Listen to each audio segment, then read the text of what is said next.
બધાય કલાકારો અત્યારે જૂનાગઢમાં આવે છે કારણ કે આના સિવાય બીજું કોઈ ઓપ્શન નથી કલાકાર પાસે. જૂનાગઢમાં જ આવવું પડે. હો કોઈ ઓપ્શન નથી. જૂનાગઢમાં જવું પડે. મને ખબર છે કીર્તન ત્યાં ગયા કે મારા જોક્સ મારે જાય છે. હા કારણ કે નવી વસ્તુ આજ આપવાની છે. શિવરાજ છે ને સોચા કાઢી નાખવા આજ.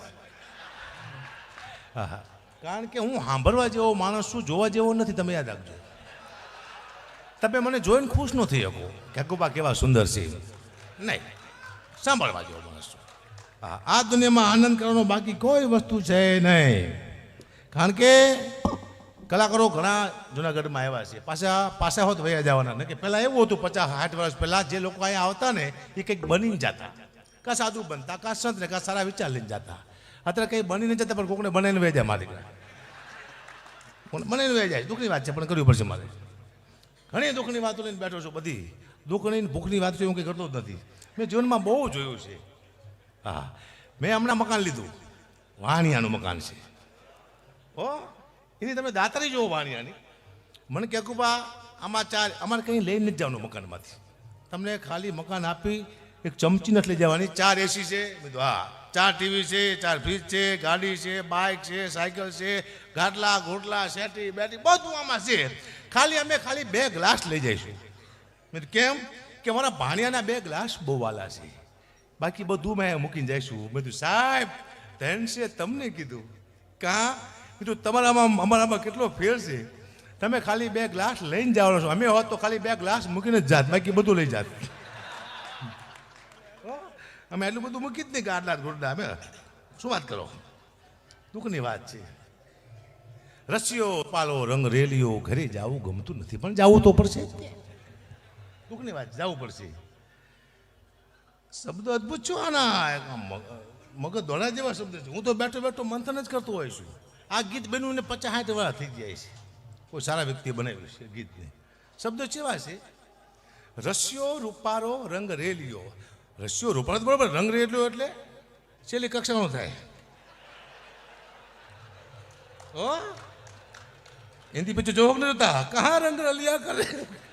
ઈ રસિયો રૂપારો રંગ રેલિયો કે જે તે વાત નથી. મને ખબર છે. હું બેઠો બેઠો મંથન જ કરું છું. શું વાત કરો છો? અને ઘરે જવું ગમતું નથી. રંગ રેલી હોય ને ઘરે જવું ગમતું ન ગમે. લાલ આખું કઈ 4 વાગે વહેલો જતો હોય ને જવાય ઘરે. આખું બુદ્ધો જલક છે આનો. આ તો કોઈ ધ્યાન નથી આપતા. હું તો બેઠો આમાં પુરાવા સાથે બોલું. મને પુરાવા હોય તો જ બોલું. પણ લોકોને મજા આવે એટલે અમે ગઈ છીએ. કારણ કે અમે કલાકાર છીએ. અમને જે આપવામાં આવે અમે ગઈ.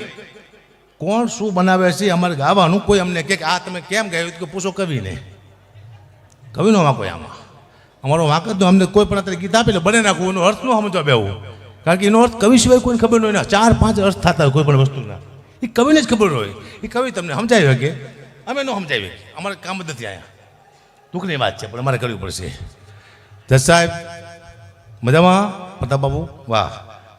હમણે સોનલબેને કીધું કીર્તિદાનના હારા છે, એમના ભાઈ છે. એ કે અકાપા તને મામાજી સસરા થાય.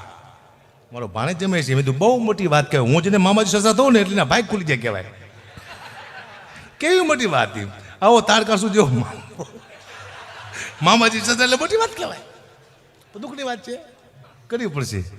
ભયાનક દુઃખની વાતો લઈને નીકળો છો અહીંયા. હું સાહેબ ધરતી છે જુનાગઢની.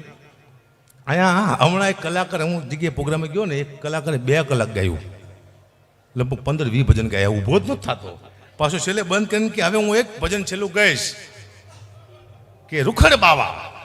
એક ભાઈ કે હવે ઉખડ બાવા. હો હવે 20 ભજન થયા. ઉખડો હોય કે દુઃખની વાત છે પણ કરવી પડશે. ઘણી વાતો દુઃખની લઈને બેઠો થાય. હું આનંદ કરાય બાકી જીવનમાં કાંઈ છે નહીં સાહેબ. મારો છોકરો છે, એને મેં હમણાં એક નાની સાયકલ લઈ આપી હતી. એ નાની સાયકલમાંથી પછી હું ખુદ બેઠો એકવાર. પછી મારા દીકરાને મેં પૂછ્યું, મેં બેટા હું તારી નાની સાયકલમાંથી બેઠો છું, હું કેવો લાગુ છું? મને કે પપ્પા તમને ખોટું લાગશે. મેં તો નહીં લાગે, તું ખાલી કે બેટા હું તારી નાની સાયકલમાંથી બેઠો છું, કેવો લાગુ છું? પછી ને મને કીધું પપ્પા તમે મારી નાની સાયકલમાંથી બેઠા છો, તમે એવા લાગો છો જાણે બહુચરમાં કુકડામાંથી મહિષાસુર બેઠે એવું લાગે. મને મહિષાસુર કીધું મારા છોકરાએ. અને મારો છોકરો ખોટું બોલે લાગતું જઈશું ને, છોકરો ખોટું ન બોલે એ મને ખબર છે. અને એક સમય એવો હતો, ઘણા મારા મિત્ર રાજપૂતો બેઠા છે. રાજપૂતો છે ને પેલા પ્રબદાન ગઢીના ખાટલે નહોતો બેહતા. એક સમય એવો હતો ગઢીના ખાટલે રાજપૂતો નહોતો બેહતા કોઈ દિવસ. શું કરવા? અમારા ખાટલામાં શોર્ટ આવતો હતો ના. અમારી દીકરીઓ છે ને ખાટલાને પોતાની હાડીની ખોળથી ભરતી. એટલે એમ કહેતા રાજપૂતો કે ગઢીની દીકરીની હાડી માથે આપણે ન બેહાય ને ઓરડીનું અપમાન થાય, આટલી ઇજ્જત રાજપૂતો અમારી રાખતા હતા. બાકી અમારા ખાટલામાં શોર્ટ બોટ નહોતો આવતો કે રાજપૂતો નહોતું બેહતા. હું તો આ છે. એટલે સમય પ્રમાણે બધા કલાકાર જાજા બાકી. એટલે મને કીર્તિદાનને કીધું કે તને મજા આવે ત્યાં બોલ, પણ મને તો મજા આખી રાત આવે, પછી બીજા કલાકારને મજા ન આવે. હું તો કલાકાર ગાતાનો વિચાર કરતો, આમ ગાતા હોય ને અમારા હાલ ના પૂછો, પૂછવા છે હાલ તમે એટલા બે હાલ શું શું લેવા પૂછતું, તારા હાલ ક્યાં કે પૂછવા જ પડે હાલ. મેં કોઈ આથી દુઃખના ગીત ન કહ્યા સાહેબ. જેવું ગાવ જેવું વિચારો તમારા ભવિષ્યમાં તમારા જીવનમાં થાય ને થાય જ. હું કોઈ દુઃખના ગીત ન કહું. જમાનાને ખુશી દેજે, મને હરદમ ગમ દેજે. ના, જમાનાને ગમ દે, અમને ખુશી દે. અમે શું લેવા દુઃખી થઈ? હું ધૂપ બનું, તું સુગંધ લેજે. ના, તું ધૂપ બેન, હું સુગંધ લઉં. હું શું લેવા બળું, તું બેન. હારા નબળા વિચાર નહીં, નબળા વિચાર નહીં કરવા, સારા વિચાર કરો. જેવું વિચારો જેવું ગા એવું થાય. એટલે મજા આવે છે કલાકારો ગાતા હોય ને. હું તો બેઠો વિચાર કરતો હતો, અહીંયા રાજ બેઠો ગાતો હતો. પછી અહીંયા આપણે ગોસાઈ સાહેબ બાજુમાં અમારા સાગર. રાજે હું પાડ્યું, રાજે કયું કીધું પાડ્યું કે વાલા તો વાલપનું છે વાંતા. સાગર કે આવશે, મારી ખબર નહીં પડતી કોણ કઈ બાજુ જાય છે, કોણ આવશે. આ દુઃખની વાત છે, પણ મારા આવો સાગર આવો. વાહ, સાગરભાઈ છે, અદભુત માણસ છે. હું ઘણી વાર અહીંથી સાહેબ કહેતો હોઉં છું, એક જોક્સ કહેતો હોઉં છું, પણ હું કલાકારના જોક્સ એટલે મારું મનોરંજન કરાવતો હોઉં છું. પણ હું જે કહેતો હોઉં છું ને એમાં મારો કોઈ બીજો ભાવ નથી હોતો. હું ઘણી વાર એમ કહું છું કે આવો ધંધો ક્યાંય મેં જોયો નથી. 1 રૂપિયાનો અમારું રોકાણ નથી. 1 સાલ પહેરી કપડાં પહેરીને આવેલા, કદાચ 1 લાખ રૂપિયા નક્કી કર્યા હોય, અમને 1 રૂપિયો ન આપે તમારું જાય છે. રોકાણ તો કંઈ છે નહીં, પણ હકીકતમાં ઘણું બધું જાય છે. કલાકાર કઈ સ્થિતિમાં છે હું તમને કહું છે. અને હું જે બોલું છું આમાં અમારી પાસે પ્રમાણ હોય, એમ સીધા બોલવું નાખી છે. પહેલી વાત તો કલાકાર એક સારો બાપ નથી બની શકતો. એના દીકરાને રમવા લઈ જાય, તેડીને ખંભે નાખે, મેળામાં લઈ જાય, ફરવા લઈ જાય, કલાકાર નથી થઈ શકતો. કલાકાર સારો ભાઈ પણ નથી શકતો. શું કામ? 4 મહિના પહેલા અમે તારીખ લીધી, અમને ખબર નહીં કે અમારા ભાણેના લગ્ન આવવાના છે. અને ભાણેના લગ્ન આવે ઓલી તારીખમાં અમારે જવું જ પડે, અમને પૈસા એડવાન્સ આપ્યો હોય. તો હગા ભાણિયાના લગ્ન હોય, અમે કોકના લગ્નમાં ગીત ગાતા હોઈશું. હારો બાપ હારો ભાઈ અમે બની શકતા નથી. અમે વ્યવહાર ચૂકી ગયા છીએ. હગાવાળા અમને નથી હકતા પ્રોગ્રામમાં. અમે તહેવાર ચૂકી ગયા છીએ. હાથમ આઠમ દિવાળી અમે અમારા બાળકોને ટાઈમ નથી આપતા. અમે પ્રોગ્રામ લીધે આગળ અહીંયા જ જવું પડે છે. એટલે ઘણું બધું આમાં ખોયું છે. કલાકોરે અમારા ઉજાગરા રાત સુવા માટે છે. અમે જાગી છીએ કીર્તિભાઈ, કીર્તન કહેતા કે સુવા માટે રાત છે, રાતે સુવા માટે છે, બાકી બધું જાગવા માટે જ છે. અમે હોવાનું નિશાચરમાં આવીએ. અમે નિશાચર કોઈ ટાઈમ ટેબલ નિશાચર કહેવાય. એવા બેઠા હોય આમ સાહેબ ગાડીમાં તૂટી આવવાની હોતા મને ખબર છે. 4 વાગે ઉઠો, આમ વાર થઈ જાય જ્યારે પાણીમાંથી મરી ગયેલો કાગડો કાઢ્યો.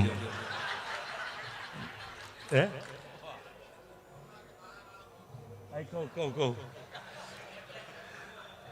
આમાં એવું છે, મારા લાખો ચાહકો છે, મારા એટલા બધા ચાહકો છે. એક મારા ચાહકના ઘરે હું જોયો તો મને જોઈને ગાંડા જેવો થઈ ગયો. હકાપા આવ્યા, પાણીનો તાટ લાવ્યો મારા પગ ધોવા. હવે મારા પગ મેં બેથી ધોયા નતો, એને ખબર હતી નહીં કે હકુભાઈએ પોતાના પગ બેથી ધોયા છે નહીં. મને કે બાપુ તાશમાં પગ મૂકો, તાશમાં પગ મૂકો. મેં તો કારો કારો મય જેવો પગ મૂકો તાશમાં. એટલો બધો પગ કારો છે. બતાવું બસ જોઈશો ને તો રોગ થઈ જશે. એટલો બધો પગ કારો છે. મૂકો મેં તાશમાં. મારા દીકરા એવો કહેશો પાણી થઈ ગયું કાતર નાગના ઝેર જેવું કારું મય.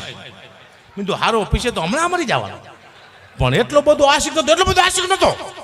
એને હારમાં કે ઝાડમાં પાણી નાખ્યું. બોલો હવામાં ઝાડ ભરી ગયું. પાણીનું પોઈઝન કરી નાખે એવા પક્ષી પણ ચાલે છે. આને કહેવાય કૃપા. કૃપા સિવાય ચાલતું નથી સાહેબ. વાહ.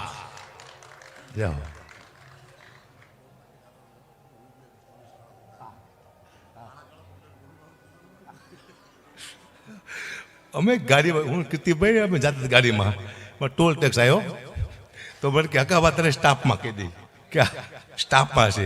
તો મને કે તારા પગ ઢાંકી દે, કાળા છે કે. મેં તો પોલીસવાળાના પગ કાળા ન હોય, મારા પગ ઢાંકવાના. મને કીધું ગુંડો કીધું પણ પોલીસ સ્ટાફમાં ના કહે જાઓ. આ તો દુઃખની વાત છે પણ મારે કરવી પડશે લે પગ ઢાંક્યા જ મેં પૂછો ને ઘણી મારી પાસે દુઃખની વાતો છે બસ જીવનમાં આનંદ કરી લો બાકી કૃપા વિના ચાલતું નથી સાહેબ તમને કાંઈ ન આવડતું તમારું ચાલવા માંડે ત્યારે તમારે એમ નહીં માનવાનું મને કંઈક આવડે છે તમને કાંઈ ન આવડે તમે આગળ વધવા માંડો તમારે એમ નહીં માનવાનું મને કંઈક આવડે છે કોઈ શક્તિ તો છે જે તમને ધક્કો મારે છે ચાહે મા બાપના આશીર્વાદ પિતૃના આશીર્વાદ ગુરુના આશીર્વાદ અથવા તમારી કુળદેવીના આશીર્વાદ કોઈક શક્તિ તમને ધક્કો મારે તો જ જાઓ એમ અને બીજી વાત એ કલા ગમે એટલી તમારા હોય પણ સપોર્ટ તો જોઈ છે ચડવા માટે આગળ જવા માટે હકાભા ગઢવી હતા મને બધું આવડતું હતું પણ સ્ટેજ માથે કોણ પચડાયો મોટા સ્ટેજ માથે એક જ કલાકાર હતો કીર્તિદાન ગઢવી સાહેબ એ મને લઈ જતો અને બારડોલીના પ્રોગ્રામમાં એવું પહેલો કલાકાર બોલવાનો છે કે હકાભા ગઢવી સિંહ તમે સાંભળજો તમને બહુ મજા આવશે મજા નહીં આવે એ તો પૈસા એના તાબી પણ મારા પૈસા હું અહીંયાથી નહીં લઉં આવો પહેલો દાખલો છે કીર્તિદાન ગઢવીનો તમને મજા આવશે અને તેથી મને પરસો વળી ગયું બધું આપ નહીં મજા આવે તો એ કે આવશે તે અને આવી તાની મને મજા આવી જાય છે હા એક માયાભાઈ આહિર એને મને પહેલાં બેહાડ્યો છે બહુ મોટો હાસ્ય કલાકાર કહેવાય પણ પહેલાં મને બેહાડતા ને કે માયાભાઈ બોલીને ઊભા થયા પછી મને કોણ મારો બાપ સાંભળે ના એ સાંભળતા મને આ દુનિયામાં આગળ જવા માટે કોઈકનો સપોર્ટ જોઈએ છે મારો એક પણ ઇન્ટરવ્યૂ એવું નહીં હોય જેમાં મેં કીર્તિબેન માયાભાઈને યાદ નહીં કર્યા છે હું તો કોઈ મારી માટે કંઈક કર્યું હોય એને ભૂલતો નથી અને ભૂલી જાય કલાકાર નથી ભૂલવું ના તમારા માટે કોઈ પણ કંઈ પણ કરે અને એક તમારા 10 કામ કરે ને એક ન કરે તો એને માફ કરી દઉં કારણ કે 10ને યાદ રાખવા એક ન કરે ચાલે એમ આ તો દુનિયામાં એવું છે કે 10 કામ કરે ને એક ન કરે એટલે મારા દુશ્મન થઈ ગયો આપણે આ દુનિયામાં હાલી રહ્યું છે મુદ્દો એ સાહેબ એટલે મેં વિચાર્યું હતું કે હું આવડો મોટો કલાકાર થઈશ તે મને અને આ દુનિયામાં હું શું લેવા આવ્યો મને ખુદને જ ખબર નથી જો હું ડાયરામાં જોઉં પૈસા આવ્યા ઘરે આપ્યા ડાયરામાં જો પૈસા આવ્યા ઘરે આપ્યા પાછો ડાયરામાં જો પૈસા આવ્યા ઘરે આપ્યા હું તો ઘરે ખાતો નથી તો હું પૈસા ઘરે શું લેવા આપું છું હું કે દાડીઓ છું મજૂર છું અરે હું શું કોણ આ દુનિયામાં દુઃખની વાત છે પણ આ દુનિયામાં માણસ પોતાના માટે નહીં બીજા માટે આવે છે પોતાની દીકરી માટે બહેન માટે મા માટે પત્ની માટે બીજા માટે પોતાના માટે માણસ કોઈ આવતો જ નથી અને પત્ની હમતી નથી કોઈ ભાઈ જ્યારે પુરુષ ઘરે જાય ને એટલે પત્ની એક જ વાત કરીને પાણી નથી પાતી પેલા એ છોકરાની ફી બાકી છે બાટલા લાવવાના છે આના પૈસા આપવાના છે તમે આટલા મોડા કેમ આવ્યા નક્કીની ખબર હોય છે કે માથે કેટલું દેવાનું છે કોઈએ ગાયું દીધી છે કોઈને માર્યું હોય છે કોઈનું અપમાન કર્યું છે પત્નીને ખબર જ નથી પણ હું તો એમ કહું છું પત્ની જેટલી પણ છે કે પતિ આવે એટલે પહેલાં એમ કહેવાનું આવો બેસો પાણી આપવાનું પછી પૂછવાનું તમને કોઈ માર્યા જ નથી ને કે ના તો ખાંડ લાવવાની છે બહુ સારું લાગશે નહીં પૂછી શકે પતિમાં તાકાત જ નથી રામદાસ બાપુનું એક ભજન સાંભળતો આવું છું એ ભજન એવું છે કે કોઈ માણસ મરી ગયા પછી પાછળ ગાવાનું આવે છે પણ જીવતા માણસ પાછળ ભજન ગવાય ખરું તો મેં સાબિત કર્યું ગવાય હું તમને પેલા શબ્દ સંભળાવું એકાદ વગાડતા નહીં વગાડતા એના શબ્દ એવા છે જીવન બનું છે ઉદાસ તમારા ગયા પછી તમારા ગયા પછી આ મરી ગયા પછી ગવાય છે પણ જીવતા માણસ માટે ગાવું હોય તો કોની માટે ગવાય કે જે માણસ પત્નીથી કંટાળી ગયો હોય ઘરે આવી ગયો હોય હારી પત્નીની વાત ન કરતો પણ કંટાળી ગયો હોય પત્નીથી તો એના માટે આ ગાવું કેવી રીતે ગવાય જીવન બનું છે ઉદાસ તમારા આવ્યા પછી તમારા આવ્યા પછી દેણું થઈ ગયું છે હદ પાર તમારા આવ્યા પછી મગજ નથી કરતું હવે કામ તમારા આવ્યા એવી બાજી ભટકારી બને કરી નાખી એની માટે ગવાય સારા માણસો માટે ન ગવાય આ તો સમજા ને દુઃખની વાત છે પણ કરવી પડશે મારે સનસની ઘણા ટાઈમ થઈ ગયો હા સનસની કહું તમે 1 લાખ રૂપિયાનું દાન કરજો તમારો ટીવીમાં પેપરમાં ફોટો નહીં આવે ન્યૂઝમાં સનસનીમાં કે આને દાન કર્યું પણ તમે કોઈકને છરી મારીને લાખ રૂપિયા કોકની પાસેથી લઈ લેજો તરત તમારો ફોટો આવશે ટીવીમાં શું કરવા તમે ખરાબ કામ કર્યું આ દુનિયામાં ખરાબની વેલ્યુ એટલે હારાની વેલ્યુ નથી મેં જોયું બધી જ સવી જાય છે અત્યારે હું અહીંયા સાહિત્ય કરું છું મારો ટીવીમાં સનસનીમાં નાટકમાં ફોટો ને એવું ન આવે કે હકાબા ગઢવી સાહિત્યકાર છે, પણ અહીંયા અત્યારે હું ગાડું બોલવા માંડું જીમ ફાવે અને તમે મંડો મને મારવા લોહી જાણ કરી નાખો તો એ હવારમાં પાછું આવે ટીવીમાં સનસનીમાં. પણ કેમ આવે ખબર છે? સનસની જુઓ, કાળો કાળો ચહેરો જુઓ. આ છે સાહિત્યકારના ભેષમાં શેતાન, જે હમણાં જ કરતો હતો મહાભારત અને ગીતાની વાતોને અચાનક મને ગયો બોલવા ગાળોને પબ્લિકે ચખાડ્યું મેથી પાક, કારણ કે એનો જતો વાહ. એ તો સાલો મરી ગયો, પણ સાથે મરી ગયા બે નિર્દોષ કલાકાર, જેનો વારો પણ નહોતો આવ્યો ગાવાનો, આવી ગયો વારો મરવાનો. જો બેન્જા વાળો ભાગી રહ્યો છે જુઓ, જો તબલા વાળાએ મુઠ્ઠી વાળી દીધી જુઓ, જો મંજારા વાળો ઉઘાડ પગ ચડ્યો ખટારામાં જુઓ, ડાયરો થઈ ગયો વિકન શિકન સન સની બોલો હની બની એટલી વાર લાગે. સારી વાત નથી. ને અત્યારે એક પહેલાં માણસ ઇજ્જત માટે મરી જતા, ઇજ્જત માટે. હવે આપણું વહી જાય છે, આવી જાય નોર્મલથી, આપણું એક નોર્મલ વસ્તુ થઈ જાય છે. તમે કોકનું બૂચ માર દો 5 કરોડનું, તમારી આબરૂ વહી જાય. વળી જો સમાજને તમે 50 લાખ રૂપિયા આપો તમારું સન્માન કરે, તરત આબરૂ પાછી. એટલે 1.5 કરોડનું બૂચ મેં તમને 50 લાખ જ આપવાને આબરૂ માટે.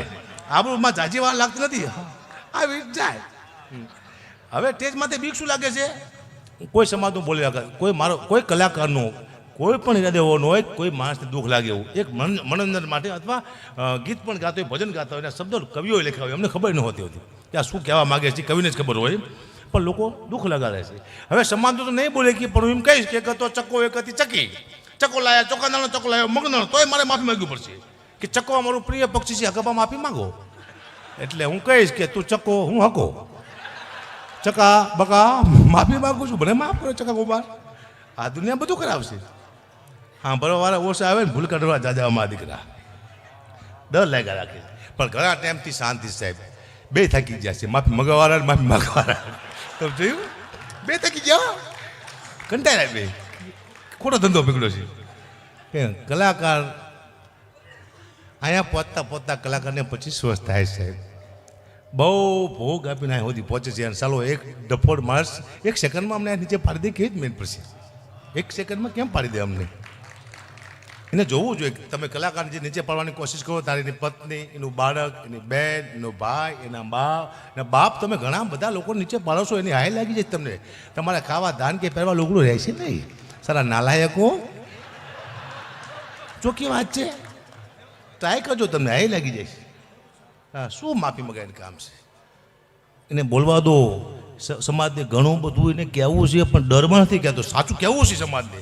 સાચું કહેશું તો ખરાબ લાગશે. એક કલાકાર હતો, નામ નથી આપતો કીર્તિભાઈ, મેં સલાહ આપતો હતો હજી કે કોઈ દી કોઈને સલાહ ન આપતો સ્ટેજ માથેથી, ને કે આ દુનિયા તારું અપમાન કરશે. હજીને કહું છું, ત્યાંથી બોલ્યો હોત કે સાહેબ હું બધાને વિનંતી કરું છું કે તમારી બહેનો દીકરીને કહેજો ટૂંકા કપડાં ન પહેરે. તાઈક ભાઈ આવ્યો, હાલે તું તારા ઘરનું ધ્યાન રાખ, હકાબાને ગાલ જલ્દી. તું બસ ના પાડતો હતો ને કે સલાહ ન આપ તમારા બાપ. આપણે આપણા ઘરનું ધ્યાન રાખવાનું, દુનિયાનું ધ્યાન રાખવાની જરૂર છે જ નહીં. કોઈ સલાહ દેવી જ નહીં. એકવાર મેં સલાહ આપી હતી, પછી મેં આપી જ નથી. એકવાર સલાહ આપી હતી મેં, સાહેબ કોઈ દારૂ ન પીતા, દારૂ સારી વસ્તુ નથી. મને આવ્યો સવારમાં ફોન, ક્યાં તારા બાપનો પીસી કે. મેં તું પહેલાં ફૂલ થઈ જાઓ. અમારે શું લેવા દુઃખની વાત છે, દુઃખની. હા, હું પહેલાં ફેસબુક બહુ વાપરતો, મને શોખ. મારા વિડીયો મૂકીને મારી કમેન્ટ વાંચતો હોય તો મારા લાખ ચાહક હોય તો મારા 200 વિરોધી પણ હોય તો હારી ને ખરાબ 2 કમેન્ટ આવે. હું વાંચતો તેમાં આવે વાહ કાભા, એટલે હું ખુશ થઈ જાઉં. કોણ છે મૃદ માણસ? વાહ ચારણ, વાહ હાવજ, વાહ ગઢવી. તા નીચે આવે શું હાલી નીકળો શું હરામ ખોર. હું મોરો પડી જાઉં. આ કોને લખ્યું છે? અને એવા સાલા ફેક આઈડી વાળા છે, જડતા નથી. પણ મેં 2 તેને ગોતી લીધા તો એ મારા હગાવાલા નીકળ્યા. બોલો, મારા મામા દીકરો મને રોજ ગાય દે તો મને ખબર નથી. એક રમી રમાય છે ઓનલાઈન, લાખો માણસો હારી ગયા. ઘણા લોકોએ આત્મહત્યા પણ કરી. એમાં ઘણા લોકોએ બાળકોએ આત્મહત્યા કરી. એ રમવાની હું ના પાડું છું, રમવા જેવું નથી. કારણ કે એમાં કોઈ જીતતું જ નથી. કોઈ નથી જીતતું, હું ખુદ નથી જીતો ને. મેં ટ્રાય કરી હતી, જીતતા જ નથી. પણ એડવર્ટાઈઝ બહુ હારી છે, તમે સાંભળજો. જાહેરાત કેવી છે? હું રમી રમું છું, સાહેબ હું ભાડે રહું છું. પછી મેં મારા મકાન માલિકને શીખડાયું રમી રમતા. અત્યારે હું ને મારો મકાન માલિક બે ભાડે રહીશ. રમી તો રમી છે સાહેબ, તમે નહીં માનો. મારા મામા દીકરો જ્યારે રમી રમતા શીખ્યો બહુ ગરીબ હતો, એ અત્યારે ભિખારી થઈ ગયો છે સાહેબ. ગરીબમાંથી ભિખારી કરી નાખીને રમી કહેવાય, રમાય નહીં. હા, ઘણી વાર એવું બને છે, લોકો મને કે અકુબા અમારા ઘરે પગલાં પાડો ને. મેં કીધું કેમ? એ કે અમારા ઘરમાં બરકત આવે. મેં કીધું આ પગલાં મારા ઘરમાં 40 વર્ષથી પડે તો મારા ઘરમાં બરકત ન આવે? તમારો બાપ ટાયલ્સ ન રહે સાહેબ. અને હું તમને આથી સલાહ આપતો પણ ચોક્કસ કહું છું, દુનિયામાં કોઈ એવો પગ બન્યો જ નથી જે તમારા ઘરમાં બરકત લાવી શકે. 4 જ પગ છે તમારા ઘરમાં જે બરકત લાવી શકે. તમારી દીકરીના પગ, તમારી બહેનના, તમારી પત્નીના, તમારી માના 4 જ પગ દુનિયામાં છે જે તમારા ઘરમાં બરકત લાવી શકે. બાકી દુનિયામાં કોઈ એવો પગ પેદા થયો જ નથી બરકત લાવી શકે. બીજા લાવે પગ તો તેના પગ ખોટી વાત છે. હું પાછું બોલી જઈએ તો રોચો વાગશે. કોઈ લાવતું જ નથી સાહેબ. પણ આ ગિરનારની ભૂમિ છે. મારા જીવનમાં આટલા વર્ષમાં પહેલી વાર કીર્તન શિવાયતમાં થયો અહીંયા, પહેલી વાર જીવનમાં. અને મોકો મળ્યો, પહેલી વાર આવ્યો, ટાઈમે આવ્યો. આવું સારું સ્ટેજ મળ્યું, આવા સારા બધા વ્યક્તિઓ મળ્યા. વખાણ તો કરવા પડે બધાને. બહુ મજા આવી. અને નકર આ સ્ટેજ મળવું અઘરું છે. આ સ્ટેજ નહીં, કોઈ પણ સ્ટેજ મળે એવું છે આ દુનિયામાં. પણ ટાઈમે આવ્યો એનો મને આનંદ છે. કારણ કે આવા સંતો મંતો અહીંયા બિરાજમાન. હું કહેતો હતો કીર્તન કે અહીંયા સંતો મંતો લાખો વર્ષથી તપસ્યા કરે છે. તમે એમ ના માનતા કે સંતો મંતો તો મનુષ્યના અવતારમાં હોય. કોઈ સિંહના રૂપ લઈને બેઠા છે, કોઈ વાઘના રૂપ લઈને બેઠા છે. અહીંયાથી આપણો સારો શબ્દ નીકળી જાય, એના કારણે અથડી જાય, સારું ભજન નીકળી જાય, એના કારણે અથડી જાય તો આપણો બેડો પાર થઈ જાય. મને એટલી ખબર પડે આ શિવાયતમાં આવવાનું કારણ એ છે ને ઉતારા કરવાનું કારણ એ છે કે સંતો મંતોને સંતવાણી સંભળાવી, જ્યાં બેઠા હોય જ્યાં ગુફામાં એના કાન સુધી જાય, પવિત્ર થાય. આપણા શબ્દ એના માટે ઉતારા કરવામાં આવે. એમાં ઘણા બધા ખર્ચા થાય છે. એમ ઉતારો થતો નથી. થાય ઉતારા વેકવા પડે પોતાના, તારે ઉતારા થાય. જેવી વાત કહેવાય, દુઃખની વાત છે પણ મારે કરવી પડશે. મને હમણાં એક ફોન મને કે ગુબા એક પ્રોગ્રામ કરવાનો છે, કેટલા પૈસા લઈશો? મેં તો 2.5 લાખ રૂપિયા. કે કૂતરાના રોટલાનો પ્રોગ્રામ છે તો મેં તો 2.5 લાખ રૂપિયા આપજો. મને કે ગુબા તમને કૂતરામાં ખબર ન પડતી શું? મેં તો કેમ? કૂતરાના રોટલાનો પ્રોગ્રામ છે, શું 2.5 લાખ રૂપિયા? કે તો કંઈ બોલતા નહીં, 51,000 રૂપિયા આપજો ગુબા. એટલું કૂતરાનું માન રાખો. કે કંઈ વાંધો નહીં, તું 51 તો કૂતરાને તમે લઈ લીધા, હું કોઈનું મૂકતો શું જ નહીં. કૂતરાનું તો કૂતરા. પછી 51,000 નક્કી કર્યા. હું જો સ્ટેજમાંથી બેઠો તો મારી સામે 2 કૂતરા બેઠેલા. તો એક કૂતરાએ બીજા કૂતરાને પૂછ્યું, તું આને ઓળખે છે લાંબા વારવાળાને? બીજો કૂતરો કે હા. કે આ કોણ છે? કે આપણામાં જે ભાગ પડાવવા માટે આવ્યો એ આ ચાલો આપણે 50,000 લઈ ગયો એ. પછી મને 50,000 રૂપિયા આપ્યા એટલે હું ઘઉં, ખાંડ, તેલ, ચોખા, ગોળ આવું લઈને મેં ઘરે આપ્યું. પણ 15 દિવસ સુધી મારા પરિવારનું બાયજો બહુ. એટલે મારું પરિવાર મને કે તમારો સ્વભાવ કેમ કૂતરા જેવો થઈ ગયો છે? કૂતરાનું ખાઈ ગયું એટલે કહેવાનો મુદ્દો કોનું ખાવું એ પણ મહત્વનું બનશે. આપણો સ્વભાવ બદલી જાય, બધાનું નહીં ખાઈ જવાનું. પછી મેં નક્કી કર્યું હું કોઈ કૂતરાના પ્રોગ્રામ નહીં કરું. આવા 10-12 પ્રોગ્રામ કરું સારું, મને તો હળકવા હાલે. આવા 2-3 કલાકનો બેટકા બદલો, હા વાહ વાહ કરીને બેટકા બદલો. શું વાત કરું? હા, પછી એક ફોન આવ્યો અકુબા બને કે અકુબા છેલ્લા પૈસા બોલો, છેલ્લા પૈસા બોલો, કેટલા લેશો? મેં તું 2.5 લાખ રૂપિયા. મને કે તમે શું તે થયું? ડાયાભાઈ છે, કામ સારું છે બધું. વાહ ડાયાભાઈ, થેન્ક યુ. મને ફોન આવ્યો કે અકુબા પ્રોગ્રામ છેલ્લા પૈસા કહો. મેં 2.5 લાખ રૂપિયા લઉં છું પેલા. મને કે તમે સ્ટેજ માથે ગલોટિયા ખાવાના છો? મેં તું નહીં. તો 2.5 લાખ રૂપિયા સીના લો છો? મેં તું ભવિષ્યમાં અમારા છોકરાને ગલોટિયા ન ખાવા પડે એને તમારા બાપ લઈશ. અમારા છોકરા ગલોટિયા ખાતા હોય. પણ કલાકાર જાજા કીર્તનની બાકી છે. આટલું બહુ થઈ ગયું. હજી કાલ પમદી 3 દિવસે આપણે 5-10 મિનિટ રોજ આવીને બોલશું અહીંયા. આપ સૌએ સાંભળો. આભાર. ક્યાંય મારી ભૂલ ચૂક હોય ક્ષમા, માફ કરજો. લોકો શું આપણે માફી માંગે, આપણે પહેલાં જ માગી લઈ.